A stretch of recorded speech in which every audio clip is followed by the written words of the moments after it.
Welcome back to another episode of the Wrinkly Brain Podcast. This is a Smooth Brain EDH affiliated podcast where we like to goof, gaff, and talk about the Commander format. I'm your host, Jason, joined today by my co-host, Ethan. Hello. And we've got a guest today, cEDH coach and brewer, Memo. Hey guys, thanks for having me. Happy to be here. It's great to have you, Memo. cEDH is one of those things where we love to talk. We love to get more nuanced opinions on it, and you're one of the best people to talk to about this. So I'm really glad to have you here. Yeah, I'm excited. I'm excited to be here.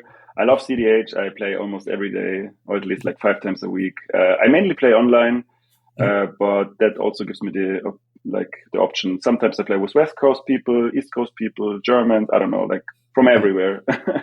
And I think I get a wider perspective on what's going on and what are people playing and how things evolve. And I've just been enjoying myself for the last 1.5 to 2 years.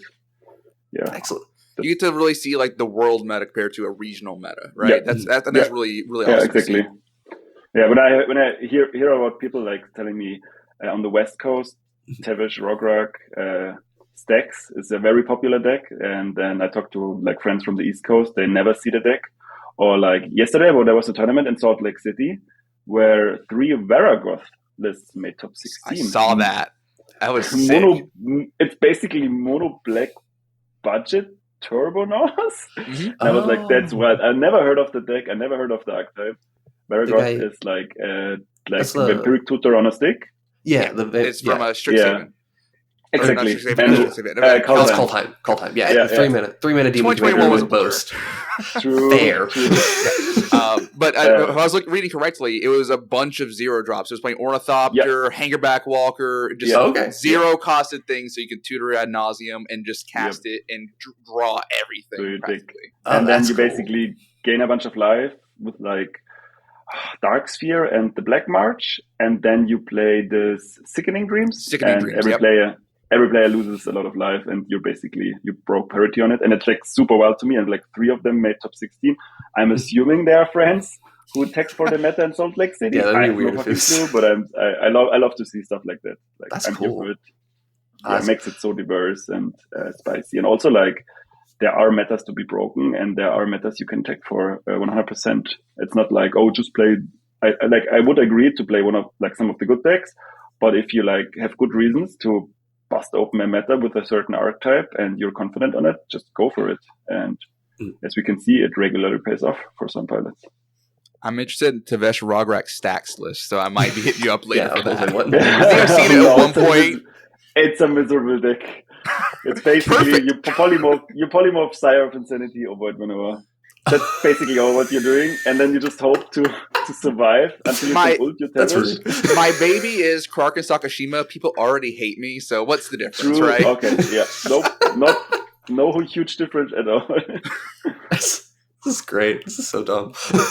Actually, it also plays like Nether Void and I don't know, Obliterate, Yokol Hopes, like all the land destruction effects. Okay. Yep, Actual misery. And then, gotcha. And then you sit on your cEDH basically and just uptick and hope to ult at some point and somehow win. And I don't know. This is the most anti-rule 0 deck I've ever heard of. This is great. Yep. All right. But gloves are off with this deck. So you clearly have a great hold on the cEDH meta, things that are going on, but you've also gained a reputation for being a bit of detective for cEDH events, particularly with finding and investigating cheating allegations. Yeah. Mm-hmm. I think like the best detective we have on the team basically is Freedomwaffle and also punnyname. The 2 of them put in a lot of work. They record all their games. They also, like similar to me, all play all the online tournaments or all the online tournaments they can attend to. And the 2 of them, like they put in a lot of work, and I helped them out, and I worked together with them on the last couple of incidents when we just started looking closer. And yeah, when you start digging, you're going to find stuff. When you don't dig, you won't find it. And in the last couple of months, we kept digging and we found some horrendous stuff, sadly. Yeah. And I don't want to like over sensationalize this topic, right? This is for me as somebody like Memo, I don't think I mentioned this, but I was an L1 judge for quite some time. And so like cheating allegations are a pretty big deal to me. They're not something that I take lightly. And this is happening at a lot of events. I don't want to, slander any names on there. The kind of the big events to go to right now are anything that's run by Eminence Games. You have the Chaos Series events, and you have Mox Masters. And we've had cheating allegations in all of them, which obviously when you get a lot of people, you're going to get allegations of this one way or another, because somebody's going to try to win it no matter the cost here. But it's been happening, and it's becoming more consistent that we're seeing it. So what we want to do today is cover this, talk about what's happened in these events, get a definition of what cheating is, because weirdly enough, this definition is one that people get wrong a lot of the time, or there's different perspectives on what cheating is. How do we spot it? What do we do? And we really got to get this right in the good context of tournament magic. So let's start out with the definition of cheating. So obviously there's a popular definition of, just breaking the rules. Someone will describe that as cheating. But let's go to the tournament rules. So Magic Tournament Rule 5.1, cheating. There's more to it, but in short, cheating occurs when a player breaks a rule, is aware they are doing so, and is attempting to gain an advantage from their action. There is no such thing as accidental cheating. That's important to point out. Intention requires by intent. design. Yes. Yeah. And that's further highlighted in the Tournament Infraction Procedure Guide 4.8, Unsporting Conduct, Cheating. There is no such thing as accidental cheating. That is the quote. To point out, because 90% of them always say, "Oh, this was just an accident. Oh, that card slipped. Oh, those were falling down. I don't know. This was. Oh, I didn't know that. Oh, I misheard. Oh, whatever. No, don't cut the slack. There's no accidental cheating. Either you cheat or you don't. That's so important. And there's great examples of cheating, right? Intentionally drawing an extra card is cheating. Picking up 2 cards when you meant to draw for your turn instead of picking up 1, and you call a judge on yourself, you're not cheating. You just made a mistake. That's I can't remember the exact procedure that is, but that's like failure to maintain game state sort of things. You did just make a mistake. Looking at the top card of your deck before making a decision, that'd be cheating, because you're just trying to gain additional information before making a decision. But you're mulliganing and you decide, I'm not going to keep that hand, look at the top card of the deck. Yeah, that's no longer cheating. You're technically breaking a rule, but who cares? It's not actually, there's no advantage being gained there. Is that technically against the rules if you're mulliganing and you're shuffling your deck to just kind of look real quick, and then I guess that technically would go against the rules? It's not, because if you were deciding between whether or not to keep your hand and then you looked, that would be obviously cheating. Yes, for sure. Even if you were leaning, but you really just need to declare that you are taking a mulligan. Because it's not illegal to look at your deck when you're shuffling, or rather between shuffling. You just, all you did was de-randomize a part of your deck functionally.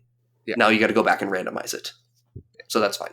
And then speaking on shuffling, I know, Jason, you have a disdain or a pedestal about mana weaving. What is mana weaving, and why is it bad? Okay, so mana weaving is one of those things that a lot of players, particularly new players, don't view as cheating, and I need to explain that it is cheating. Yes, please tell them. So mana weaving is when you take the mana sources in your deck, usually this is only your lands, and you put them in a pile off to the side, and then you have your deck in another pile, and you start doing a pattern of putting 2 cards from your main deck and then 1 land, and then 1 card from your main deck, 1 land. And you start making a pattern of your deck. And the reason people do it is to create a better distribution of mana in their deck, right? Oh, it just means I get to play the game. You're stacking your deck. It's literally stacking your deck. That is a type of stacking your deck. Even if you go to randomize a little bit afterwards, you have still, for the most part, stacked your deck.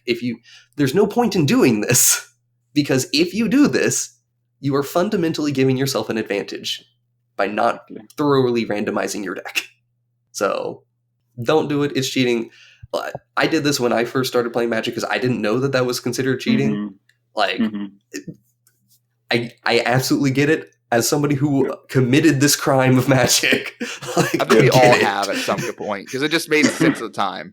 You're playing casually, it's whatever, but and let me just hop in there because it just popped off in my mind. So I attended a online event a couple of months ago, and I resolved an Imperial Seal. For the listeners who don't know, Imperial Seal costs 1 black, and it lets you tutor for a card, any card in your library, put a card on top of your library, and lose 2 life. So what I did while resolving the Imperial Seal, I was looking for one of the best cards, a Ristic Study, and I found it. And then I was just talking to the other players. I put Ristic Study into my hand. I shuffled my library. I proceeded to the end step, discard, I think, no card. Yeah, I was like on 6 cards, and I was like, okay, pass the turn. The next player untapped. I looked at my hand and was like, wait, Ristic Study is in my hand. This belongs on top of my deck. And I was like, fuck, stop. We need a judge. I messed up. And then I immediately called the judge, and the judge came in and was like, what's the issue? And then I explained, I resolved a Imperial Seal. I treated this as a demonic tutor. And this card, my opponents didn't see, ended up in my hand. And I think, like, on first sight, you could consider this as cheating, but I got a game rule violation because it was a competitive REL event. But what they did do, it was not considered cheating. Like, first, I called the judge on myself. I was very, we had recordings, I think, and I was very transparent about how everything happened. And then they basically, I had to reveal my hand, and my opponents got to choose 1 card. They got to put on top of my deck, and they basically, I like immediately said I was tutoring for Ristic Study. It was pretty obvious, but I didn't have the mana to play it right away.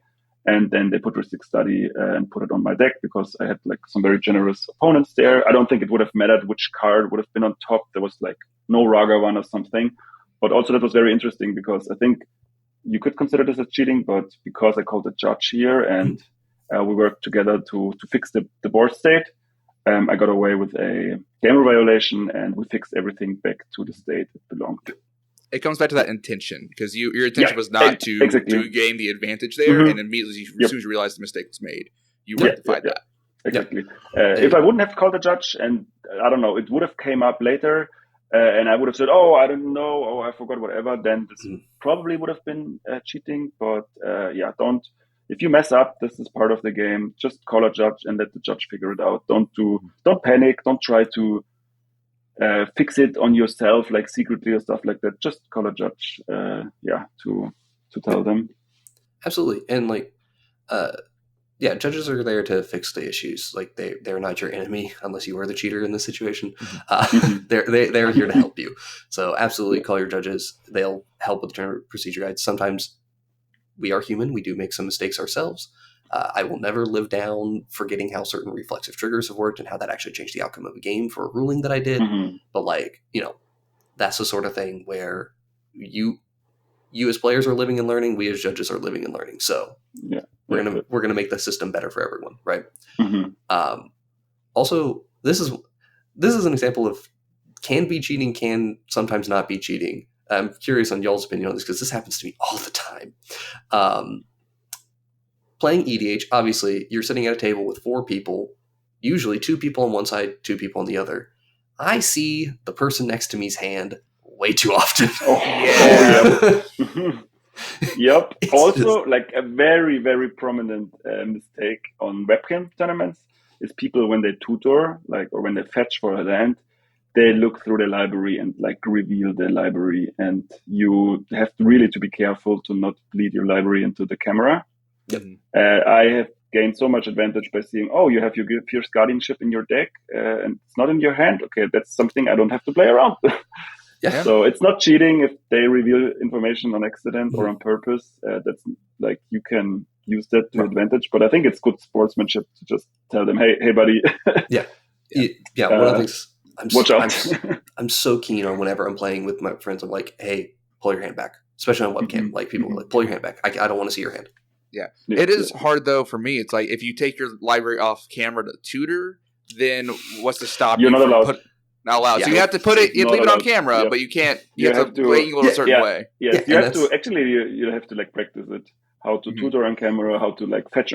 How to look at your hand on camera without putting the hand off cam. But those things you can practice those for the tournament, and you'll figure it out. It's a little inconvenient, but that's better than do it off cam. Yeah, there's things there's small procedures on how to manage certain things. For example, if you're scrying 2 cards, for like you can't take those cards, touch them to your hand, like your hand of magic cards, because that's considered drawing the cards at that point, and that's breaking the rules. Tell me about Obviously, it, like, not necessarily cheating, library, but some players, how they resolve Sylvan Library makes me scream. They just draw 3, and then they put it into their hand, and then they look at it start and shuffling their hand. Like, nope, you've taken all of those at that point. Yep. I can't distinguish which cards you've drawn this turn. Exactly. That's just weird wording on Sylvan Library's part. Clearly. Yep. Sylvan Library is weird. It's not a brainstorm. Yes, but no, but true. Yes, but no. Also, I want to bring this up just because we have a couple people whenever we play. Obviously, when you're watching games, you're like, oh, I want to make sure everything's in order. We make mistakes, obviously, but we've gotten like our channel members being accused of cheating, and I can assure you, we don't care enough about the games we're playing to cheat in them. We are playing typically casual Magic in cEDH. If there's a GRV, we will typically scrap the entire video if it's large enough. Yes. That or call it out. I mean, we're not play to win. We don't make fun of ourselves too much on camera, but we have our editor Chandler's been a lot more. He will absolutely meme on us, just flaming us. Yes, but it's great. For instance, I think the example that Jason wanted to mention was a card called Icy Blast, and it taps X creatures. It's 1 blue and X. But if you have a creature power 4 or greater to trigger Ferocious, those creatures don't untap. We had a game in the past few months where the Ferocious line was forgotten to be mentioned because we played so many different decks. It was a newer deck for a set release. I think it was for Wilds of Drain. It forgot to be mentioned, or it just wasn't recognized. The person untapped their creatures, and we had at least one comment that was very inflammatory towards our players in the game, saying that we are cheaters. Yeah, really going at it. Really going at it. Not appreciated. We were playing casual Magic.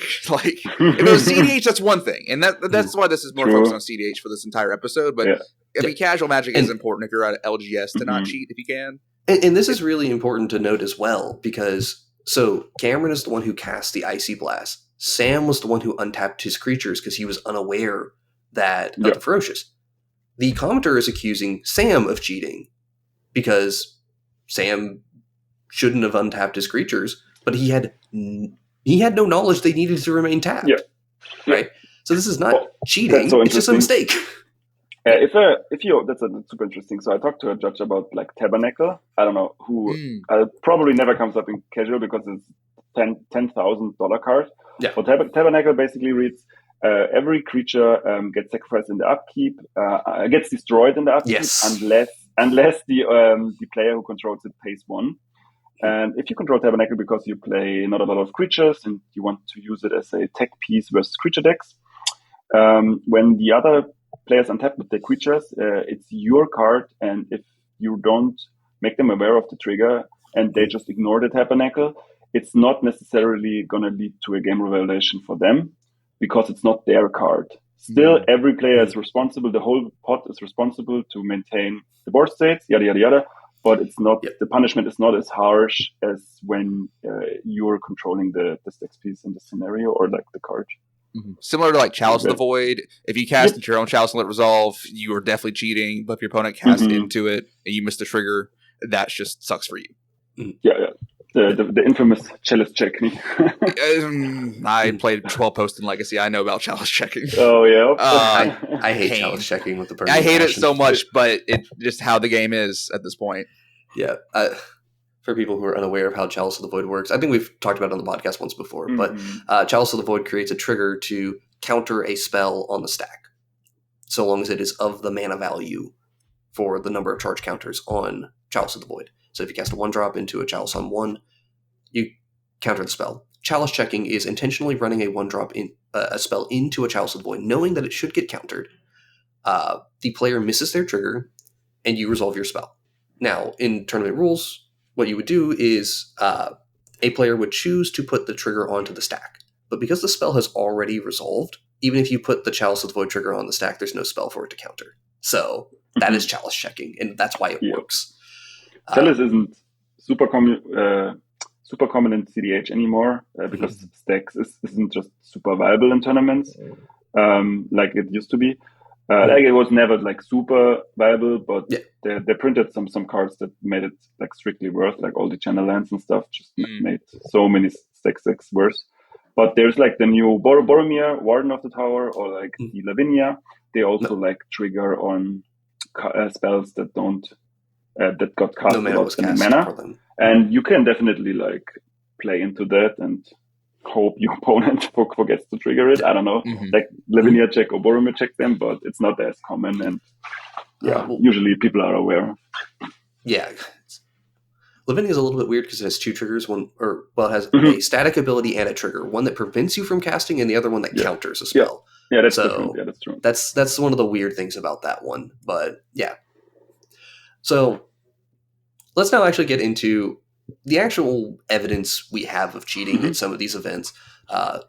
Some of these are a little more recent. Some of them are a little bit earlier in the year. I think for what we're talking about, the latest one we have, or I should say the oldest one that we have, is from June. So, but we're going to start with the Chaos Series events because these are more documented, and Freedomwaffle and Memo had a lot bigger hand in investigating these. So yeah, exactly. So first and foremost, I've been playing online events for over a year now, and when I started playing online events, online cEDH events, there were like Mox Masters wasn't a thing, but the Chaos events have been around forever, and we had cheaters back then as well. There was no pile shuffling or like pile cuts to present, and nobody recorded the games. And we still caught a couple of cheaters because the finals got streamed, and then they won the finals like back to back, and people kept watching their bots, and then they saw them like not cutting properly and doing like shuffle cheating. So what I want to like to start off with, this has been common for a while. Cheating in Magic is part of the game, sadly, and so is cheating in cEDH. To prevent cheating, the community got together and tried to do like make things stricter. And one of the things we did were like to tell the players to record all their games. So in case of doubt, you could rewatch those videos, and when there's something that's super sus, you can maybe find evidence of a cheating incident. And that's what we basically did in August. So, where did you want to start? In June? Well, yeah, let's just talk about what this person did and how they got caught. Right? So about the August 19th Chaos Treasure Series. Okay, yes. We're starting with August. This one's Big TP15. Yeah, okay. So they were a client of mine. We had some coaching sessions. They were like super, super cool. And I had a couple of coaching sessions with them because they also played like events earlier in the year. And they knocked me out of a top 16 match I think it was in May or April, also Mox Masters, and they had a like turn 2 win, like super, super strong turn 2 win. But I wasn't like super suspect of it. I was sad that I lost the semifinals, but I was like happy for them. They proceeded to the finals, didn't win though. And then they played another tournament, which it was one I didn't attend, and they also had a deep run on another deck. And basically in August, they came back with a third different deck, this time with Najila, like obviously the deck I'm probably most known for. And we had another coaching session. They brought the same deck as I did, and we met in the Swiss round. And the same thing happened again. They had a turn 2 win with protection, like the perfect hand, blazing start with Mana Crypt, Jeweled Lotus, turn 1 Najila, turn 2 payoff spell, plus Pact of Negation, basically. And they comboed us on turn 2. I think it was my round 3. And I was like, again, I was happy for them. I didn't suspect anything, probably because like also they were my client and I was like very proud of them, whatever. Mm-hmm. And then they said something that really irritated me. They said like, yeah, I drew the payoff spell. It was Grim Howling. I drew it for on turn 2. And I was so happy that like I was so lucky. And then I was starting to think, because this hand they kept was only mana, and usually in cEDH you don't want to keep a hand without a good game plan. Yeah. And it was like first 7, he kept first 7, no mulligans, right? And then I was a little sus. I was like, why did you keep that hand? Because without a payoff or a tutor, you're basically in top deck mode and just hope to find the payoff spell. And then I was just start poking around. I I asked, then like right after our round, they got paired with friends of mine, Shauna and Eric, and one on turn 2 again, or turn 3, like again with backup. And then they told me, yeah, they had Jude Lotus and Mana Crypt. I was like, wait a second, they had this Jude Lotus Mana Crypt in my game as well. And then I started to get suspicious. So basically, I started poking around, and one day later, I talked to most of the players they got paired with, and I got the confirmation that they had Jude Lotus and Mana Crypt in every one of those games on their turn 1 and their opener. And then I know it's like mathematically it's not impossible, but it was pretty sus. And then I started to watch the reviews, the recordings of most of the games they played. But they shuffled on camera. They did everything they were supposed to do, and we didn't find any evidence. But I was so certain that they cheated. And then I said, like, I talked to the TO, and they were like, yeah, I know, that's super sus, and I agree with you, but there is no hard evidence. We can't ban people only for being lucky. And mathematically, it's not impossible that they just had Mana Crypt Jude Lotus every game. Like, that's how it is. They did everything we told them to do, and we need hard evidence memo. And then I confronted them. I was like, hey, buddy, cut the slack. I know you've been cheating. Just tell me how you did it, and please confess. Be different than all the other cheaters. But they like denied. No, I was just lucky. I was lucky. First day, they even said I didn't have Mana Crypt and Jude Lotus every game. I was like, I know you did. I talked to everyone you got paired with. I got multiple witnesses, and then they're like, oh yeah, maybe I did. I just got lucky. I don't know what to tell you. And I kept watching the bots, and then it hit me. They basically, I like, there's a very small sequence where you can see what they're doing. They're basically only shuffling 92 cards or 91 cards. And then they present their deck for a cut. They take the cuts. And then what they did, they were like reaching for tokens. And then they grabbed over the deck, and they basically hit the deck under their forearm and used the other hand to put 8 or 9 cards from off camera to put them on top of the deck. Yeah. And you barely see it, but when you keep rewatching it, you can definitely see that that's how they did it. Yeah. And I'm glad I caught it in the end. Yeah, that's such a subtle cheat. I would never expect someone to catch that during a game. And that has to be this is like a online only like cheat. Like this doesn't work in person, right? Yeah. So this is definitely a fixed perspective. Exactly. So I think like in person people also cheat 100%, but they do it like differently. But this is like very unique off cam cheating incident that only occurs in online events. Yeah, and that's how we caught them. And then they also admitted, and they got a 12-month ban at least. Yeah. So we'll see. And I think if they ever come back. I can't recall exactly because I know in the document you had shared like some images, for example. Was he like sharing his hands with you occasionally? Yeah. They like one day before the tournament, they sent me a hand with like Mana Crypt, Jude Lotus, turn 1 Najila plus Samut. And we're like, oh, that's how it is sometimes. And I looked at that hand and was like, okay, since Samut got released, I played 100 games of Najila, and I never had turn 1 Najila in Samut on turn 1, which is like the nuts that never occurs. So that's like super lucky. And then like, I think they did it to like impress me, and also like to kind of manipulate me, right? To, you remember I had it when we prepped, whatever. Yeah, condition you towards luck being something that exactly. Yeah, but in the end, I'm just happy we caught it on camera, and that's like, that was one of them. And the other one, I didn't do any work on it, but Waffle and Punny, they have been observing the Liberator player for a long time. I think they had evidence going back to April or so, like for a couple of months, on several leagues, Discord leagues, and also like online tournaments. And what they basically did, they shuffle cheated, and they always kept mulliganing. And when they shuffled, they put the good cards at the bottom or at the top, and they presented 3 piles. And whenever they didn't get the pile they wanted, they took another mulligan, did the same thing again. And then in the end, they kept like a 5, which often like contained Mana Crypt, land, Metalworker, and or like One Ring or whatever. So they basically kept mulliganing until they had like a absurd 5 or 6, which is also super sneaky. Yeah. And Waffle and Punny did a very good job on them. Yeah, and for additional context for the listeners, we're talking about the card Liberator Urza's Battlethopter. Oh yeah, which had shown up as colorless being a very interesting commander to play for cEDH because it's colorless. And everyone says this deck is bad, and then this guy was like, "No, see, this deck is actually good. I keep winning with the deck," and that's already something that's super sus. But because it's not a good deck. It's a bad deck.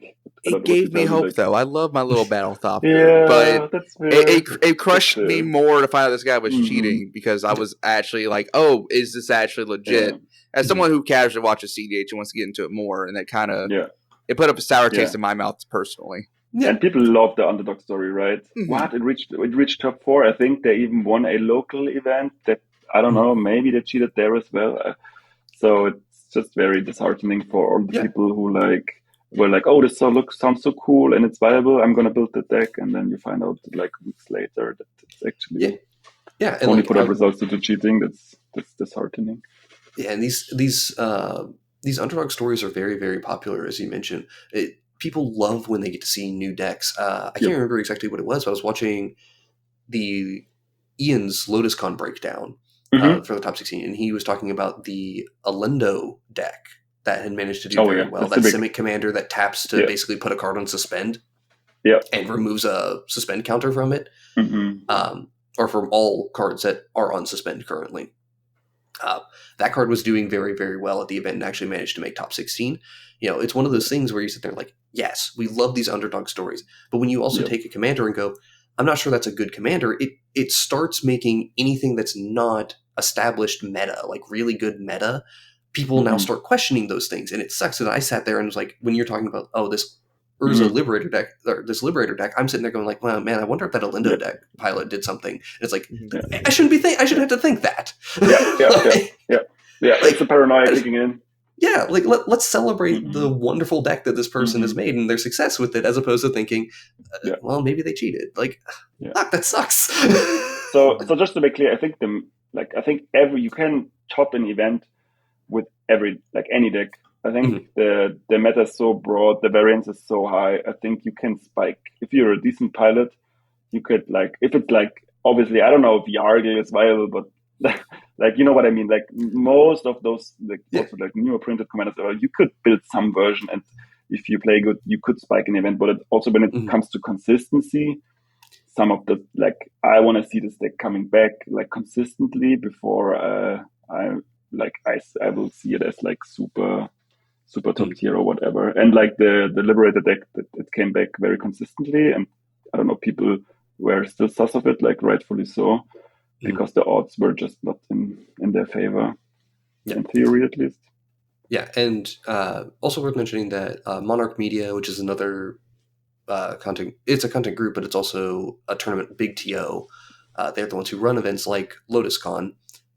They separately confirmed that the Liberator player was doing shuffle cheats. So, it's not just Memo and Freedomwaffle, and I'm sorry, it was punnyname, right? Is the other person who's working on it? It's not, it's not just these three well-known creators and well-known pilots in the cEDH community that are making these accusations. It's actually the TOs are independently investigating and going, no, we confirmed it, and we're going to ban them from our events. Yeah, like me, and I'm one of the people who's probably, because I'm very emotional about the whole topic, sometimes I'm maybe too loud and too quick, and the TOs are usually they're investigating more thoroughly, they take more time, and I'm if I hear or if I see something, I'm gonna immediately tweet it, and probably I should just maybe calm down first, because those accusations are obviously very harsh, and should be 100% but I'm not a TO, right? So I don't care. But the TOs they take their time to investigate before they make any decisions. Yeah, you don't have to have the burden of proof as much as a TO would. Exactly. Right. It's important to bring that information forward, but it's also one of these topics where people get very heated about it, and that's why we're not trying to over sensationalize this. We're trying to address this fairly and say it sucks when it happens. We do need to be investigating it, but we also need to trust our TOs to be able to look into it and hope that they are taking action, because sometimes it's been things like you let a known cheater into your event, they cheated later, and you're like, whoops. Yep, like, exactly. Oh, well. We got a couple of other events where this happened. We had the Chaos Treasure Series 7 this was on September 16th of this year. So this is, at the time of recording, this is October 15th. So 1 month ago. And we had a Vohar player who was doing other shuffle cheating. I wasn't attending that event. I was in Berlin for work, but I got like so many DMs and people sent me the videos. And like, it was pretty basic. They presented 3 piles. They didn't shuffle really, like the top deck never changed when they shuffled. They presented 3 piles. They got told to put 1 pile on top, but they put that pile on top with the top they didn't shuffle. And then they were on the plane. Then they presented turn 1, Thassa's Oracle plus Demonic Consultation with like Mental Misstep backup to fight an opposing Mental Misstep on the Demonic Consultation. Yeah, so it was pretty obvious from my perspective. Also, like they had, most of the online events are very proxy friendly, as long as you proxy properly. And from what I could see on the video, their deck looked like terrible. Like there was a lot of paper looking out of the sleeves, out of certain sleeves, maybe, I don't know. So you probably could have also DQ'd them for like marked cards, probably, I don't know. But the other evidence was like was so heavy, there's real potential so obvious in my opinion. And they said it like, oh, I put the wrong pile on top on accident. I thought I heard another number. They usually have to present 3 piles, 1, 2, 3, and your opponents tell you which one goes on top. Yeah, but they had those turn 1 wins, which, to be honest, are very rare. Like I know Thassa's Oracle, Demonic Consultation are like prominent win cons, but a turn 1 Thassa's Oracle plus Demonic Consultation doesn't happen like all the time without a tutor. This is like a very rare occasion, and I believe they did this at least 2 times in the tournament, and the one time it got on tape and they got DQ'd and banned afterwards. I think after like a week of investigation, they got rightfully banned, in my opinion. Another like very obvious shuffle cheat. It stinks what happens, but it is important to, like, obviously these ones are from Chaos, and one of the nice things about the one from September 16th is Chaos independently looked into this and issued a ban. They thoroughly investigated and were like, yep, this person cheated, they're out of here. They caught it, they knew. So what they immediately did, what I was happy about, I think they DQ'd them, so they weren't allowed to kept competing. So I think in round 3 or so, but they didn't ban them right away. And I was like, just ban them right now and show everyone to not cheat, right? But I think they took their time, probably rightfully. So I don't know what goes on behind the curtains, right? Those people, those cheaters might ask for their money back, or maybe they will threaten legal actions. I have no clue, like how it feels to be a TO and which steps you should have to take care of first. But yeah, but in the end, they try. The evidence was there. Yep, they try.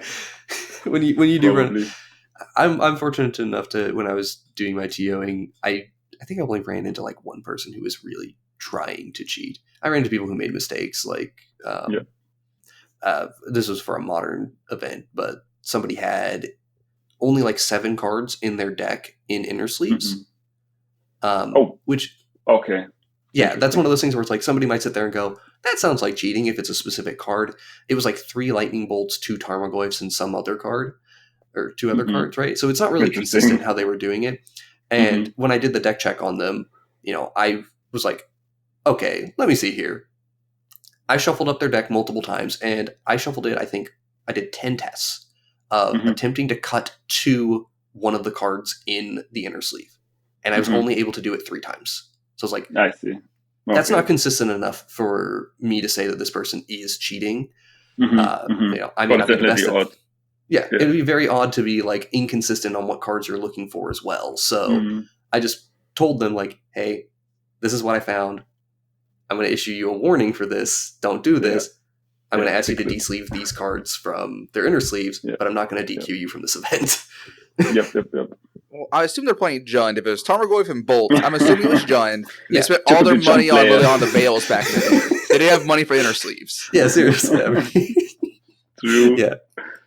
So, stuff like that's going to happen. And you got to be thorough to try to, take their perspective on it as well, see what's going on. Give them the what happened in June as well, Marcus, June, this is like not it's also like, that's not a typical cheating technique, but that's also regarding the online events. You are not allowed to watch the stream while playing. And what happened in June, one of the players got caught. Basically, I think they were playing the game. This was even the feature match. And they were also in the chat, and somebody pointed out it's the same name. And then some of the TO like made them respond in the chat. And that way they found out that the guy was watching the stream and also playing the game at the same time. And this is by rules prohibited. And they also issued a game loss. I don't think they got like banned. They just got disqualified from the tournament, but it's also something that's considered cheating. So just make sure to read all the rules before attending a tournament. Don't look at your deck list while playing. Don't look at the stream. Don't watch the stream unless you are finished with your own game. Those are also like important things to do. And it's shocking to me how many of the players don't read the documents, the rule documents. Like every players meeting, they ask the same questions that are explained in the rules document. Just please read it to make sure that you don't do anything illegal on accident. This is me not having played any online tournaments for cEDH. Why you're not allowed to look at your deck list while playing the game? Is there any real reason for that, or is it just so outside assistance? It's just considered outside assistance. Okay, you're not allowed. Yeah. So I was playing in an in-person event half a year ago, and somebody was like, "Oh, I don't know if I run that card," and he just put his phone into his hand, and I was like, "What are you doing?" "Yeah, I'm just want to check out my deck list." I'm like, "You're not allowed to do that." Stop. He was like, "Wait, really?" And I was like, "Okay, let's call a judge." And it's not my job to explain you this. And then we just called the judge. Judge came over, explained it to them, and they were like very surprised and but like accepted it obviously. And you know, whenever I play practice matches, particularly with cEDH, because the group of people that I play with is not the most familiar with cEDH decks, and they're often trying out new decks. You know, I'm more than happy. Like, I'll do it myself as well. Like, I'll look at my deck list 100%. While we're playing, save just time. to Please learn. Save time. Yeah, it saves time on the tutoring, and it helps you learn. Yeah. Just yesterday, I was playing Kinnan, and I was like, I have this quarter calling. I don't know what I'm going to go get. I could do it for X's7, then I figured out, oh no, I can just do this for X's3, go get the Trophy Mage, and go get my Basalt Monolith and win on the spot if I do this. Sweet. So let me just go do that instead. It helps like when other people are like having their turn and you're basically F6, but you look, how could my next turn look out? And then just take a look at your deck list. Like every time we don't compete at a tournament, we are just like practicing, we are focused on improving.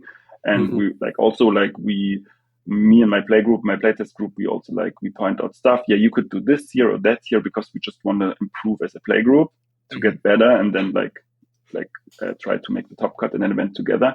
So those games are very different than the actual tournament games. Yeah, and cheating. Like we're going to come back to that time and time again. It's hard to deal with, and we got to catch it. So one more event that we're going to talk about is the Mox Masters, September 2023. Exactly. Yeah, that was last month. So this was one of the lighter incidents. So I got paired with a Yuriko player. They were on the play, round 1. I almost beat them because we had like 3 Nagilas on board, and I convinced the other players to give me also Nagila triggers. I would give them Nagila triggers so we could beat Yuriko, because Yuriko had some very convenient triggers. And as everyone is like aware, probably Yuriko is a arch enemy deck in my opinion. They pressure the whole table. They also flip stuff so they flip interaction, and you as the opponent of Yuriko, you can try to leverage this as your political, how do you say it? For your advantage, right? So they flipped like a Dispel, a Chain of Vapor, or a Tainted Pact. They did a little bit of damage, and I was like, he has 1 combo piece in Tainted Pact. He has like Chain of Vapor as removal. He has a Dispel as protection, and we need to do stuff, yada, yada, yada. So basically, I put them down to 10 or so, and like in the end, they like mentioned, I'm going to kill Memo 100%, only Memo. I had like 25 life, and they went to their turn, and they imp sealed, and then they flipped 25 damage. One of the cards was like the 15 CMC Shadow or 13 CMC Shadow. What is Shadow of Mortality? Shadow of Mortality, yeah, exactly. I didn't pay too pay too much attention. So I think it might be possible. Like they did like 13, and then I had like 12 life left, and the next 2 cards they flipped were exactly what they needed to kill me. I didn't pay too much attention. I am not accusing them of cheating in our round, but that's when I faced them and where they had like a very convenient Yuriko triggers, but that's how it is sometimes. And then in round 2 or round 3, they basically they tutored again with a Yuriko trigger on this deck. And when they were shuffling, they saw like the Sakashima's imposter, and I think there was a dockside. And with what Yuriko can do, if the dockside makes enough mana, they can ninjutsu the Sakashima imposter in and out if they have two ninjas basically, and then go infinite treasures. And I think there was like a Trasios, and then they like drew the deck. And what they did while shuffling, apparently they were so tempted to put the imposter on top that's what they did, and they won the game. And after the game, someone was watching the bot and calling them out on it, and they immediately confessed. Apparently, they went to the TO and they were like, "Yeah, I wasn't planning on it, but I saw it and I was tempted, and it just happened. I'm super sorry."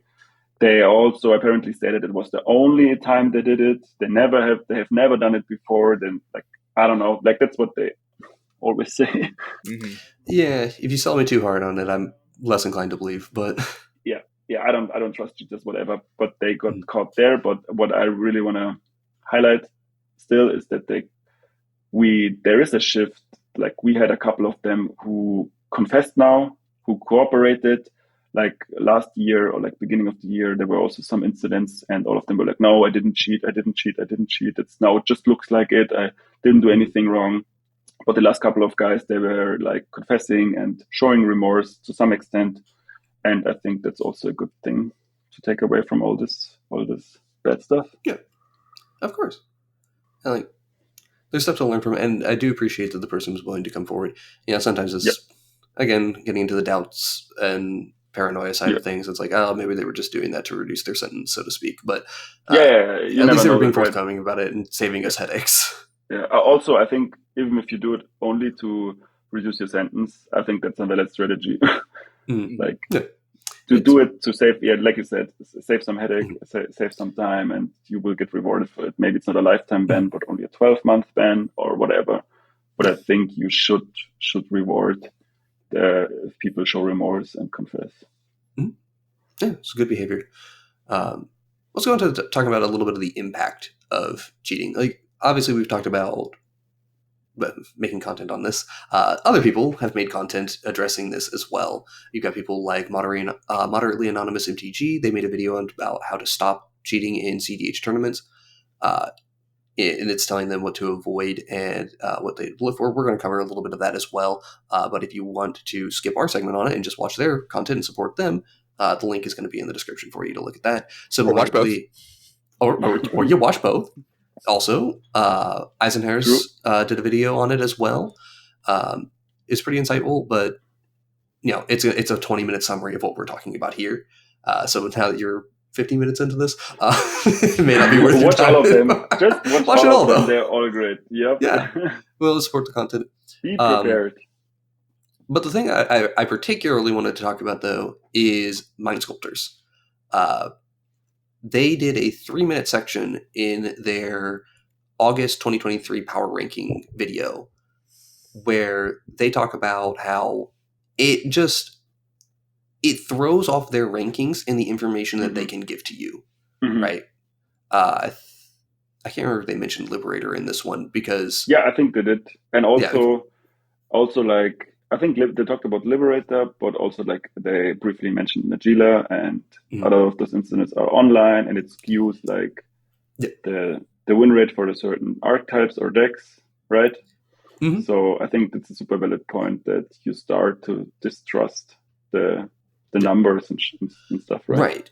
And when you're trying to work with a tournament format and defining a meta, right, it becomes very, very difficult when you have inaccurate information. And now, obviously, this is a tier list between two people who are offering their opinions on things. I view them as fairly trustworthy individuals for evaluating how good things are in the meta and talking about cEDH.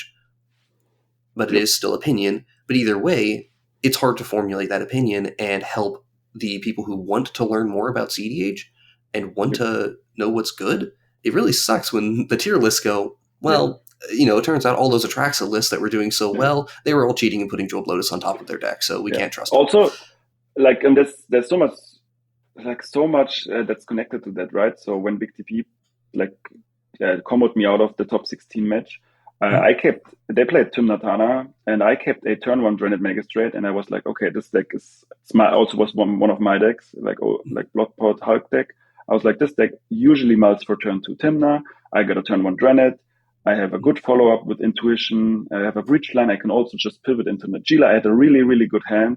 And then they just won turn 2 without casting Tymna, right? They just had turn 2 Academy Rector, Slaughter Pact, Cheers to win, bam, game over. And also this also skews with my data, right? So if they don't cheat, maybe I'll win this game, or Stefan Razor also had a very good start. And then we maybe advance to top 4, maybe I get a tournament win. I don't know. So there's so many things connected to them. Like all the people who lose to cheaters in tournaments, they might think the deck is bad, right? They might feel like, oh, I kept a bad hand or whatnot. Like there's so much stuff attached to that fucks up, and in the end also fucks with the data. Yeah, it's very important, especially when you see rising and falling of new decks.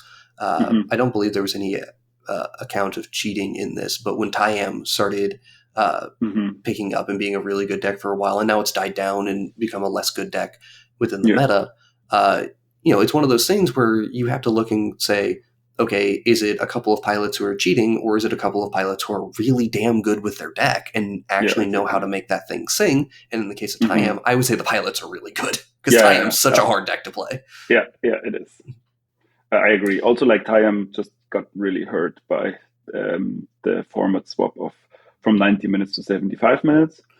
Most of the online tournaments now are just around 75 minutes, and Tyam was just a deck that really profited off of 90 minutes, and now it's even harder for the deck to actually win. And usually it's 5 rounds of Swiss, and 5 draws don't get you into top 16. So I think 75 minutes just basically killed the deck. And most of the Tyam pilots are playing other decks currently, so I don't know. But they're definitely viable and thoughts to have. Absolutely. So this is going to be a little bit of a short segment overall, because there's a lot of resources on this already. But so what are TOs doing to stop cheating? What can you do to prevent cheating? And what's some good player etiquette to avoid looking like a cheater, so that you don't make a mistake? You mentioned before, there's specific ways of shuffling. Keep your hands visible to everyone. Keep your deck on screen at all times. Step 1, if you attend a tournament, read the rules document, read it thoroughly. I already touched on that, to avoid looking like a cheater. If you mess up, call a judge, be transparent. Don't try to fix stuff yourself. That will only make things worse. That's what the judge is here for. Let the judge figure it out when you mess up, and they will handle it from there. That's very important. I'm curious about in the events, because of the webcam setups. I haven't actually participated in these yet. I'm curious about how much ability the players have to DM judges and TOs during the event, and just talk to them or at least talk between rounds and ask questions about. Because one of the things that's always been valuable is whenever somebody says, "Hey, I think somebody's cheating," they tell me to watch the game, and I'll hover the game. Streams, obviously, you can do that as well, and you never know who's watching if you're on the stream. So, so they're going to have real scrutiny over you. Super interesting. So when you so there are usually 20 to 40 pods firing off, depending on how many people are attending, and there's a judge channel. And what you usually do when you have a judge call, you just go into the judge channel, you go at judge pod 15, and then you wait. And you tell the other people, wait, I'm going to call a judge on this. I have a question. And then the judge joins. And then you either communicate openly with the judge and the whole pod, or you just ask them, I have to ask you something, but I cannot share with the others. So I had this a couple of weeks ago where I wasn't sure about an interaction, how this interaction would function. and I didn't want to reveal my opponents which kind of interaction I had, but I was like, oh, if I target this and this leaves the battlefield, is it still a valid target or something like that, right? And then what they also can do is they can take you aside, and then you'd go move to a private judge channel with them, and then you can tell them what to do. And what most of us know is like you can spectate spell table games, and in tournaments, you create your own spell table game, and then you share it with the pot. And spell table allows for 2 spectators. And what the TO always pronounces at the beginning of the game tournament is, don't spectate other games. We need those 2 seats for the TOs and the judges. So what you could do is you could talk to a judge, tell them, oh, I'm a little sus. You could either like send them your video recording right now, or you just ask them if they could spectate your game for a little bit. And then they could spectate without actually joining the Discord channel, or just ask them what to do, and they will figure it out and tell you how to move along. Like, I think this is one thing that's a huge benefit for the online tournaments. Yes, we have issues like it's easier to like off-cam cheat or whatnot, but also the fact that we're recording every game makes it easier to bust cheaters. If somebody like shuffles awkwardly in person and they take some weird game actions and you're like unsure of, you call a judge, all the judge can do is make sure that it doesn't happen again. But what happened in the past already happened, right? So, and like with the online evidence, you can rewatch videos on demand and yada, yada, yada. So it's easier to catch them in the end, in my opinion. But often this also is after the game and you might have already lost or whatnot. That's obviously like not a good feeling at all. But still, I think like having video evidence is a huge upside of the online events in comparison to the in-person events. I don't know how many people are like actually cheating at in-person events, but I hope it's not that many, but I think it's definitely happening. It's always a percentage. I mean, I would say the generous estimate is even at large events, maybe 10%. Like at the absolute worst, it's 10%. So you're very unlikely to run into a cheater. Yep. But for the most part, it's pretty safe overall. One of the other things, I've seen that there's some popularity of using a double camera setup where that's true. Usually, I need to do my setup for 2 cameras. My good friend Alex, better known as Accepted, they are doing their first event in 2 weeks, The Path to the Peak. And it's their first online event. It's capped to 64 players. And they will require 2 webcams. Like most of like Mox Masters or Chaos events only require one webcam.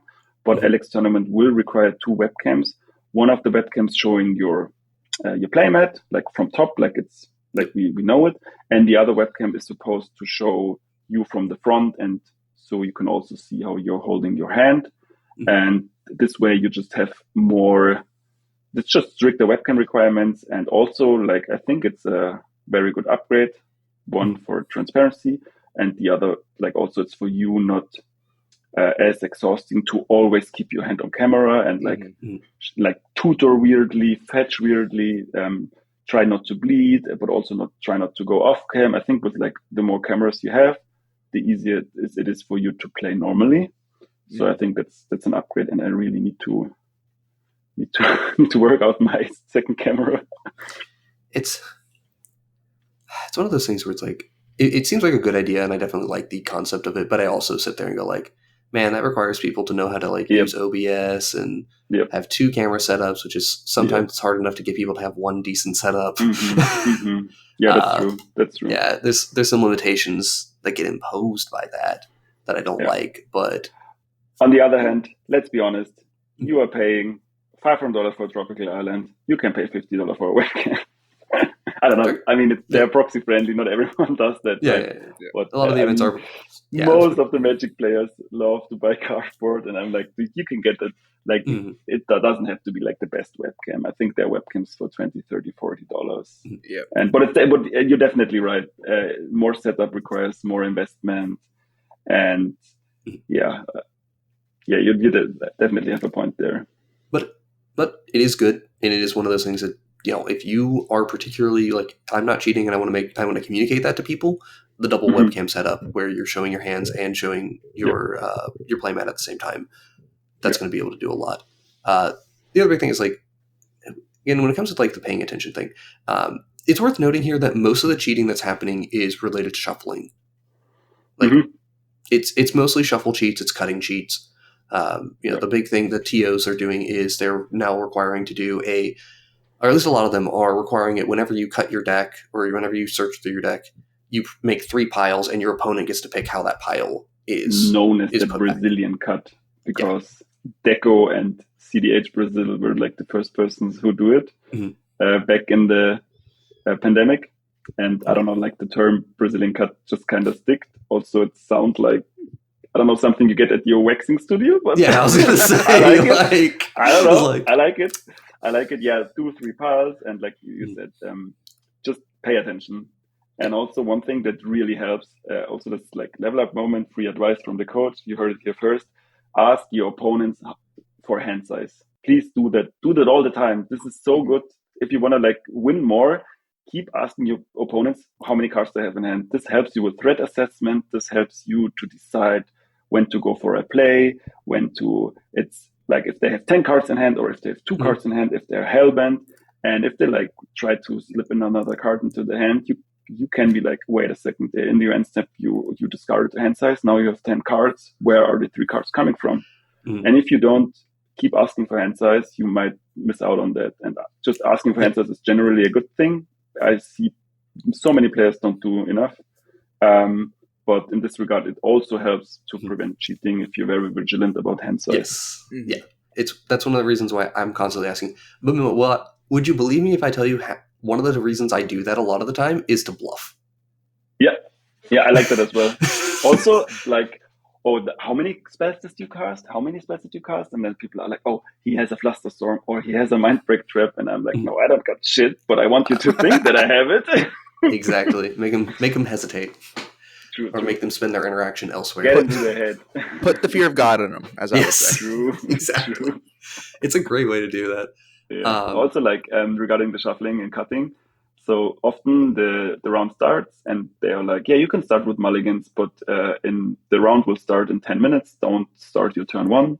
Don't start your pregame actions before the round timer starts, but you can already start with mulligans. So if you have time, just usually people take mulls together.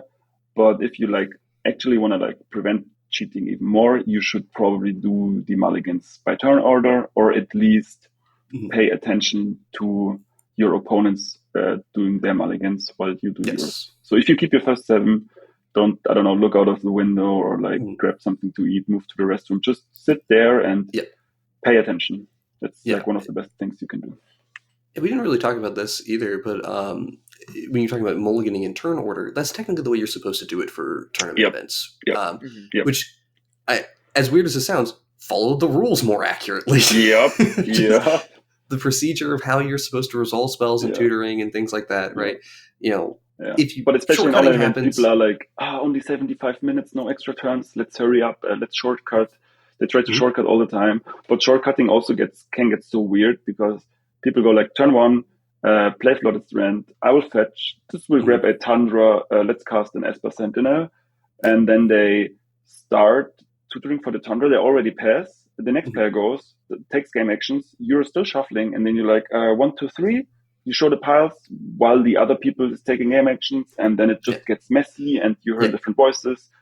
They might say, I tap for 2, they hear the number 2, but other guy said, no, I meant you put your pile 1 on top. So this can get confusing, and just be aware that you can like demand to just play it clean and properly. If this shortcutting stuff just gets out of hand and gets too messy, just play it a little slower. And I wonder if a potential solution to that would be to, when you are doing that sort of shortcutting, to like anytime you need to tutor, roll a quick dice and determine who is the person who's going to tell you the order. And maybe that's at the beginning of the game, I sometimes ask people, "Do you want a cut buddy?" Yeah, that's like not an emo thing, but no, I'm just saying it's about that makes sense. It makes things easier. So if player 1 and player 2 cut themselves and the other 3 and 4 do the same thing, then you will always address the same guy, and you have like a responsibility to cut the other guy. And this can save a little bit of time. Yes. So sometimes I forget, but if I remember, I try to determine one player who is responsible for me and vice versa. Mm-hmm.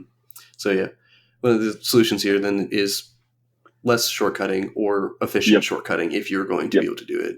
It's very common to do a whole lot of shortcutting in Commander games because 4 players got to do the same thing over and over and over and over and over and over and over and over and over. Fetch lands are great. They're still legal. They're legal. Yep. cEDH requires a lot of tutoring, a lot of shuffling, so this will come up every time. Yep. Mm-hmm. Well, do we have anything else we want to talk about? I think we've exhausted most of what we wanted to mention. Is there anything else we want to go into? Just I just wanted to just say again, if you are unsure about a cheating incident, like either if you did it on accident or like something fishy is happening at your opponent's board, don't hesitate to call a judge. It's not, don't feel bad about it. Don't like feel it's bad etiquette or you might upset anybody. You don't have to tell them why you want to talk to a judge. Just be very neutral about it. If they like seem aggressive in any way or like if they're upset, just don't hesitate. If there's something you're unsure of, rather call a judge one time too often than miss out on it. Yeah, and then regret it afterwards when it's too late. Yep. No, absolutely. All right, I think that covers most of everything we want to do. Memo, where can we find you? I am on Discord and on Twitter. I guess, Memo4302 is my Discord name. You can DM me whenever, when you have any questions. You can add me at Twitter, at _Memo_4302. If you want to talk about cEDH, if you want to talk about anything Magic related or anything else, I'm always happy to chat. And yeah, if you want to talk about coaching sessions or like want to talk about a certain brew you have, you are just wondering if it's cEDH valuable, hit me up. I love taking a look at EDH lists. Excellent. Thank you, Memo. We really appreciate having you on. You've offered some excellent insights, particularly in this, and being able to have somebody who's a lot of firsthand experience dealing with this topic, which is a sensitive topic, and we're trying to treat it very respectfully. We appreciate you and being able to do that. So, and to all of our listeners, thank you all very much for watching another episode of the Wrinkly Brain podcast. If you'd like to see edited gameplay videos, check out our main channel, SmoothBrainEDH. We upload every Saturday. Don't forget to like and subscribe. Give us a comment and let us know what you think. If you'd like to support us directly, feel free to join our Discord or talk to us directly. And if you want to support us financially, you can check out our Patreon. All those links are directly in the description and in our link tree. So, this has been Jason with Ethan and Memo. Y'all have a great day. Bye.